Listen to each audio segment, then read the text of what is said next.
கிறிஸ்துவுக்குள் பிரியமான என் அன்பின் தேவ ஜனமே, மீண்டும் உங்கள் ஒவ்வொருவரையும் இயேசு கிறிஸ்துவின் பரிசுத்த நாமத்தில் அன்போடு வாழ்த்துகின்றேன்.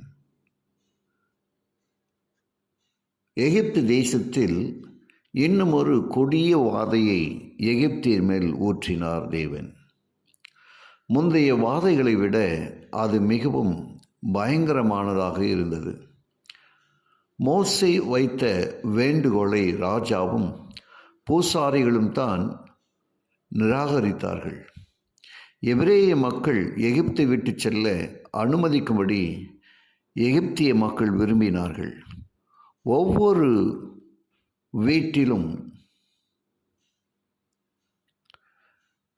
தலைப்பிள்ளை கொல்லப்படும் என்று அந்த கடைசி வாதையின் தன்மையையும் விளைவையும் பற்றி பார்வோனையும் எகிப்தியரையும் இஸ்ரவேலையும் மோசே எச்சரித்தார். அன்று இரவில் எகிப்தியர்களுக்கு பயங்கரமும் தேவனுடைய மக்களுக்கு மகிமையாகவும் பஸ்கா எனும் ஒரு பரிசுத்த பண்டிகை ஏற்படுத்தப்பட்டது. பரலோக தேவனுடைய நிபந்தனைகளை ஏற்றுக்கொள்வது எகிப்திய ராஜாவுக்கும் மக்களுக்கும் கடினமாக இருந்தது. ஒவ்வொரு வாதையும் தனிப்பட்ட விதத்தில் அதிக பாதிப்புண்டாக்குவதாகவும் அதிக கடுமையானதாகவும் இருந்தது. இந்த வாதையோ முன்னிருந்தவற்றை விட மிக பயங்கரமானதாக விளங்க இருந்தது. ஆனால் அகந்தையோடு இருந்த அரசன் தன்னை தாழ்த்த மறுத்தான். அந்த பயங்கர ராத்திரி வேளைக்கான பெரும் ஆயத்தங்களை இஸ்ரவேல் செய்தது. இஸ்ரவேலரின் கதவு நிலைகளில் இரத்தம் தெளித்து அடையாளம் வைக்கப்பட்டதை பார்த்து ஏளனம் செய்தார்கள்.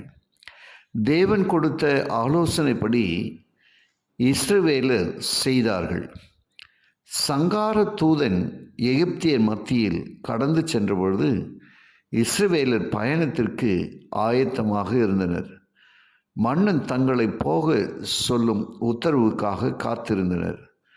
நடுராத்திரியிலே சிங்காசனத்தின் மேல் வீற்றிருக்கும் பார்வோனுடைய தலைப்பிள்ளை முதல் காவல் கிடங்கில் இருக்கும் சிறைப்பட்டவனின் தலைப்பிள்ளைகள் வரைக்கும் எகிப்து தேசத்தில் இருந்த முதற்பேர் அனைத்தையும் மிருக ஜீவன்களின் தலையீற்ற அனைத்தையும் கர்த்தர் அழித்தார்.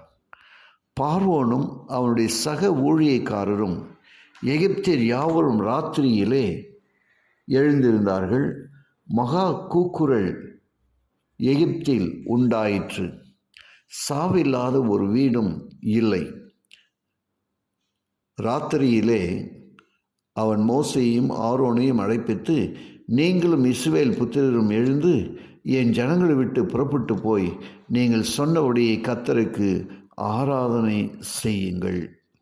நீங்கள் சொன்னபடி உங்கள் ஆடு மாடுகளையும் ஓட்டிக்கொண்டு போங்கள், என்னையும் ஆசீர்வதியுங்கள் என்று சொன்னார். ஜெபிப்போமா. கிருபையுள்ள நல்ல பிதாவே, உமக்கு நன்றி சொல்கிறோம். இந்த நாளிலும் கேட்ட ஆலோசனைகளுக்காய் ஸ்தோத்திரிக்கின்றோம்.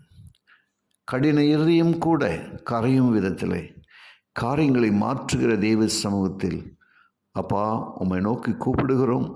எங்களுடைய கடினமான இருதயத்தை நீர் மாற்றும். கேட்ட ஒவ்வொருவரையும் ஆசீர்வதியும். இயேசுவின் வழியாக ஜெபிக்கிறேன் நல்ல பிதாவே, ஆமென்.